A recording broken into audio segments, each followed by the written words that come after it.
I am Araceli, a wealth advisor, real estate investor in the United States and Canada, and creator of Wealthy Women in Real Estate. Every week, I meet with Colette, a real estate broker and a real estate investor in Canada. We come together to talk about all things real estate investing and how to increase your wealth. Join us.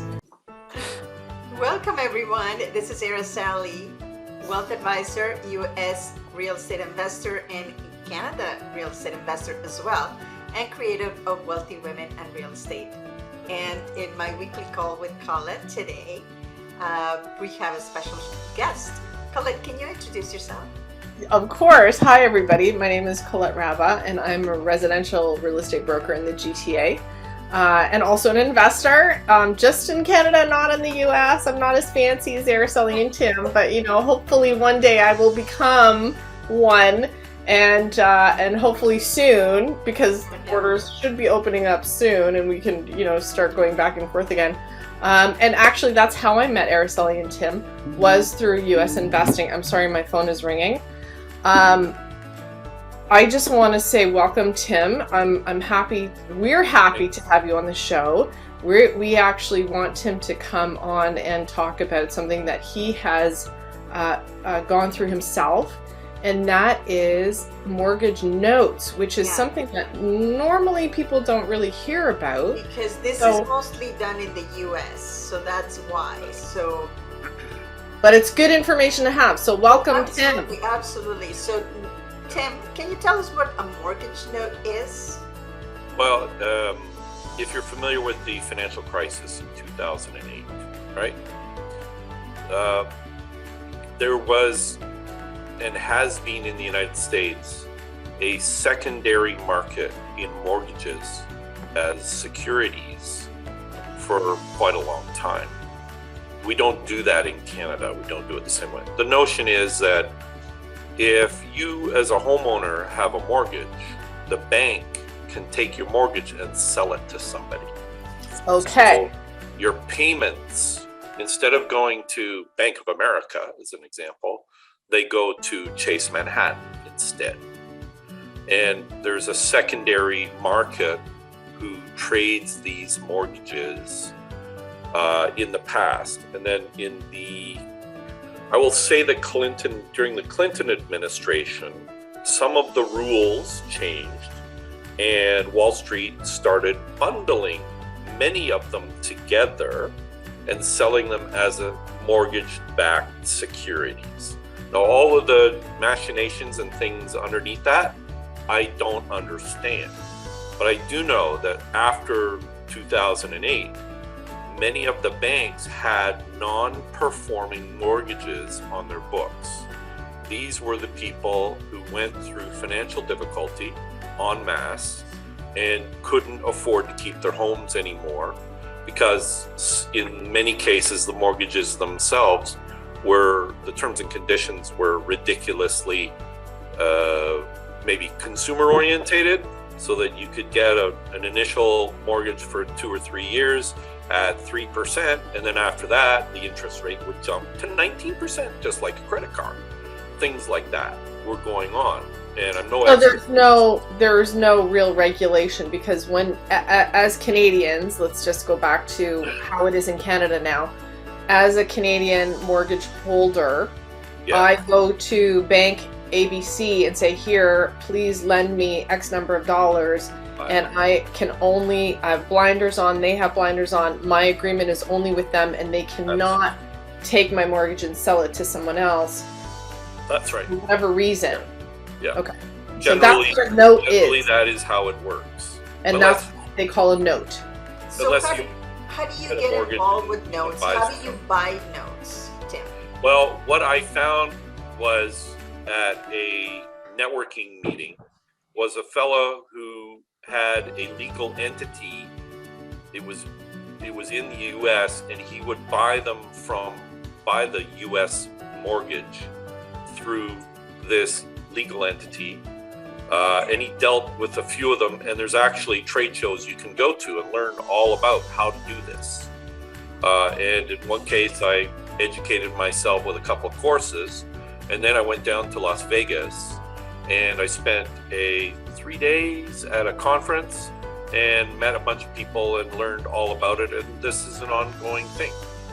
So the scheme is that instead of investing directly in the house, in the property, you buy the paperwork that represents the mortgage, and then you track down the original owner of the house who had the mortgage and has defaulted, and you attempt to restructure it.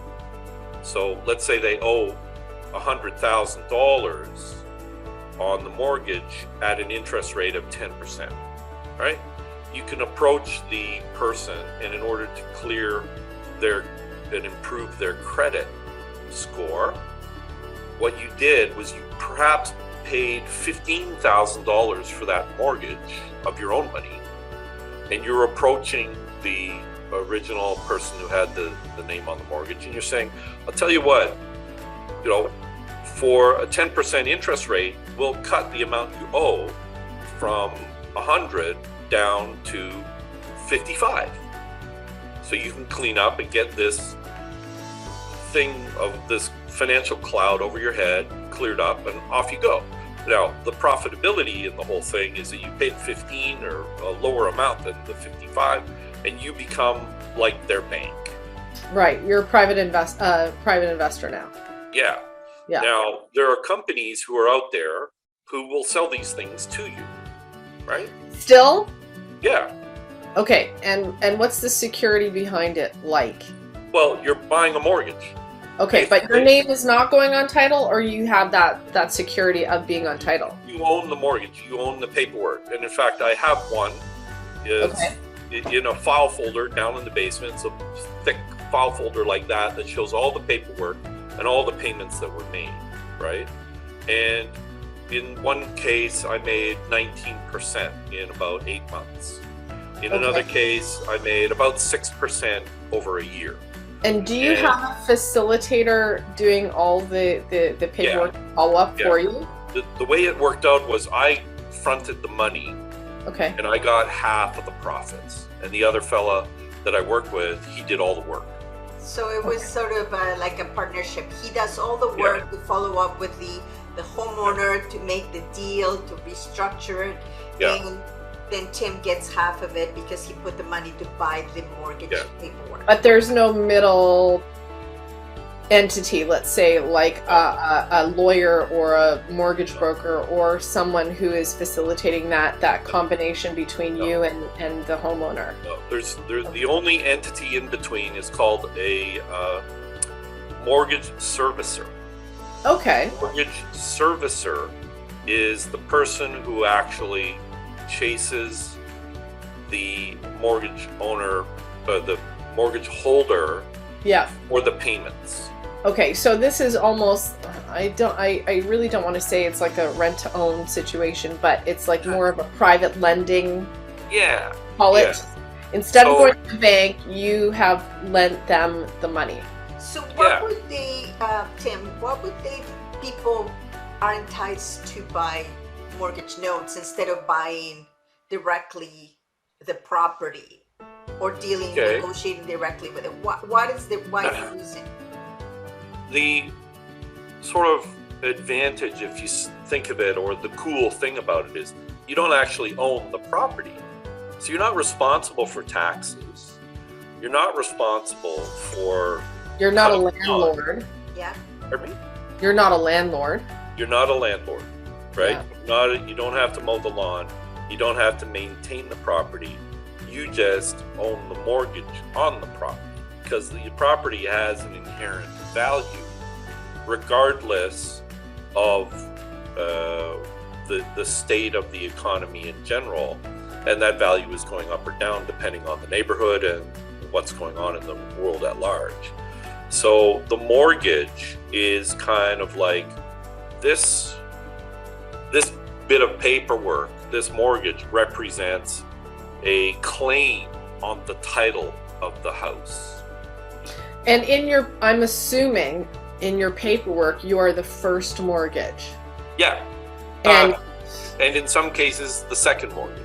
Okay, but you can do a second mortgage, but first mortgage is more common.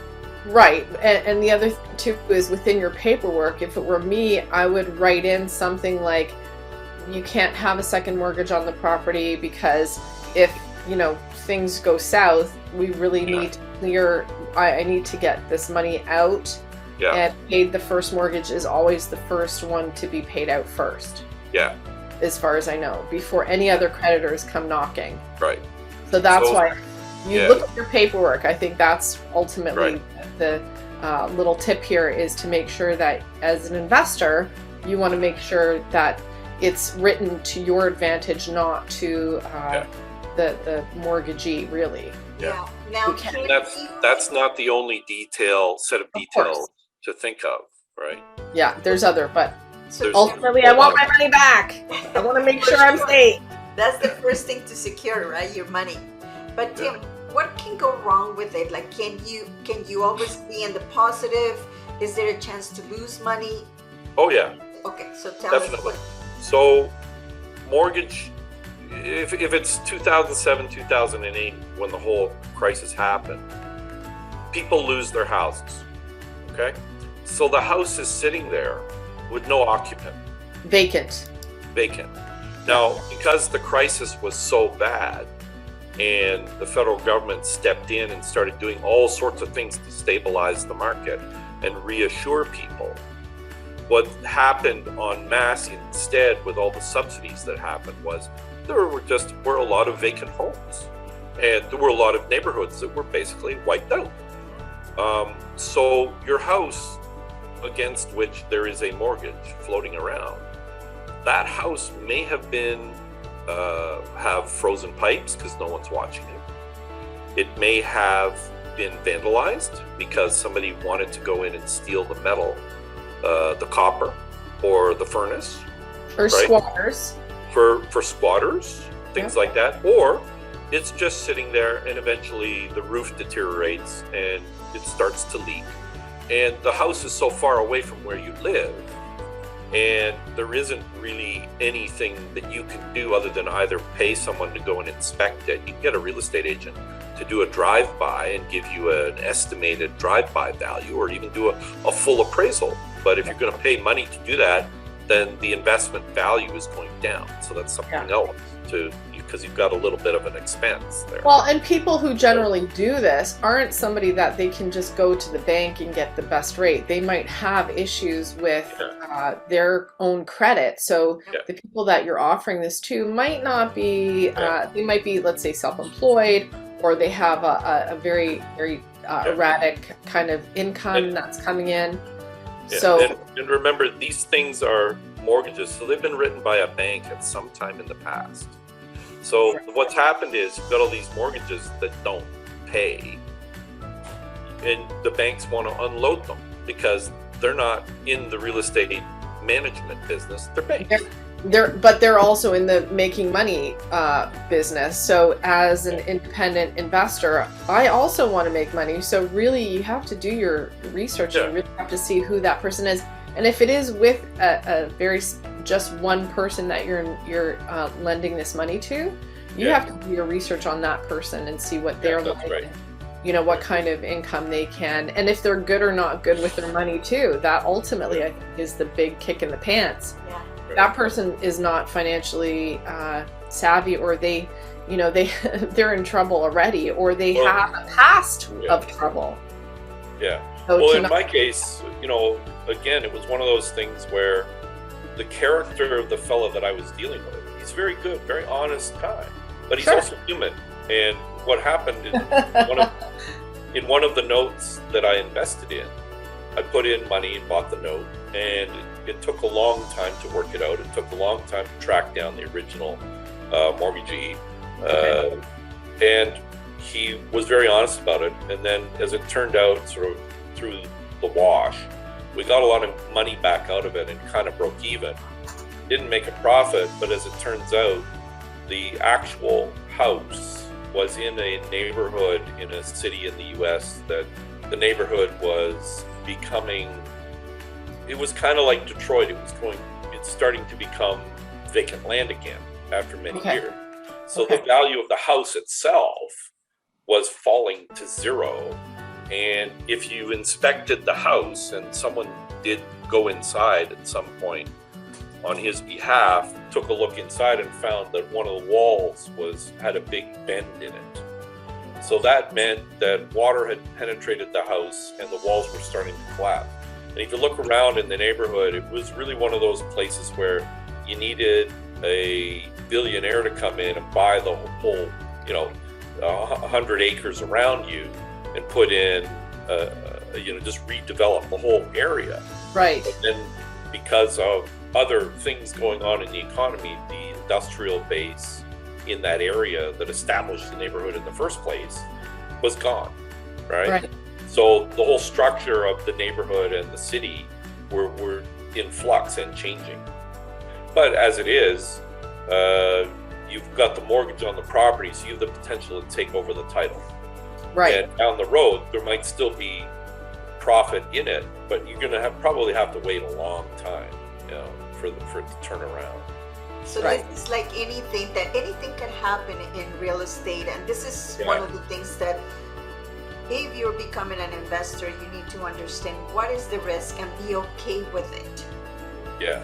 And the best way to do is, first of all, know your financial position. I always tell people, know your financial position, because that, if you're strong, then if something happens or you have to wait for your money for a long time, then you're not strapped, like waiting for that money. Right. And I think we all agree on that whenever I think that's the way with you two, for sure. For me, I don't put all my eggs in one basket. I have multiple investments in multiple different ways, not just real estate, but obviously, we all don't have a crystal ball, especially during COVID, when investing means different things, and time frame might be different, because if we invest in something, let's say even home improvement, with all of the costs rising for even lumber, something like that, we might not see a return if we decide to do a flip or something as much as we were expecting a few years ago. So the market's gone up too. So you don't know. Everything fluctuates. Everything, you really have to have, we always say plan B and a plan C. Yeah, that's right. And also diversify, right, Araceli? Yeah, absolutely. So that starts from knowing your financial position, and then go from there. And usually real estate investing, especially with certain things like mortgage notes that are not well known and they're complicated, that if something could go really wrong, you just have to be very careful on what you pick, how you do it, and so on. You have to take responsibility and educate yourself. And know your risk. You have to know your risk. It's in a perfect world. I mean, let's say tomorrow I won a $4 million lottery. Well, I would put some of the money in various real estate investments, but I wouldn't put all of it in there. Yeah. I would also invest in maybe some training courses for myself on various topics. And I would also put some money aside somehow for my kids. And I would break things up into different portfolios of different kinds of things to spread the risk. Because what I've learned is the best intentions still can be thrown on the rocks, and you can get a hole in the boat and draw on water and not get out of the storm for a long time, right? Absolutely, yeah. And you have to grow a thick skin. We learned that down in the States, Araceli. Oh yeah, absolutely. And we're gonna have another whole chat about that for sure. Yeah. So there's a lot to be said for living what I call living close to the ground, in the sense of you might be wealthy either on paper or otherwise, but you've got to have a time horizon that's long. It's like 20, 30 years. Of course. And if you're going to jump around and try some speculative things, when you do that, you don't allocate a lot of funds to that sort of stuff. And you start small, and you start with some form of self-education. And that might even be free. There's a lot of free stuff out there. Well, the information that example, right? We give lots of information too, just on the show, for people who want to get started in real estate and different ways that they can get it. So that's why we wanted to talk to you, because this was another way of looking at an investment, another option. If you don't want to be a landlord, I get that question quite often, where they're like, I have all this money, but I don't know where I want to put it. I know I want to put it in real estate, but how do I get started? And if I don't want to be a landlord, how do I do it? So this is an excellent option. So thank you very much, Tim. Well, thank you, Tim, for coming. And really, this is to educate people, just to make them aware of what's out there, other ways to invest in real estate. May or may not be for you, but just be aware that this is available, and just do your due diligence and research. And get a lawyer! Yeah. Well, yeah, but even then, there's a time for a lawyer and there's a time for you to be your own lawyer. Absolutely, but it's also your risk. So that's the one thing I do want to say. We did say it, but if you're risking your residential home that you live in to get an investment, some people say don't do it, don't risk it. Araceli's shaking her head. So this is the thing: you have to outweigh the risk versus your lifestyle, and if it's not right for you, then there might be something else that makes more sense. Absolutely. So we're here to answer. We're here to answer all your questions, so don't ever hesitate. Leave a note, leave a little message for us, and we will answer your questions for sure. Yeah. Just remember that all investing is for the long term, and we usually kind of give you about 7 to more years, minimum 7, I would think that is the minimum. And if you cannot have the funds tied up for that long, then that might not be for you. But you have to think about start slow, start small, and continue to move on. Well, thank you so much, Tim. Really appreciate you being here on the show. Thank you, Colette. And this is awesome. So you guys, if you have any questions, please let us know. Please comment and keep the questions coming. And thank you for joining us today, too. Thank you very much. Thank you, Tim. And we'll see you next week. Thank you for being here on the show. Please remember to subscribe and hit the notification bell to get notified when there are more shows available. And if you would like to have more information on how to start investing in real estate, please visit my website at www.aracelihernandez.com. Thank you.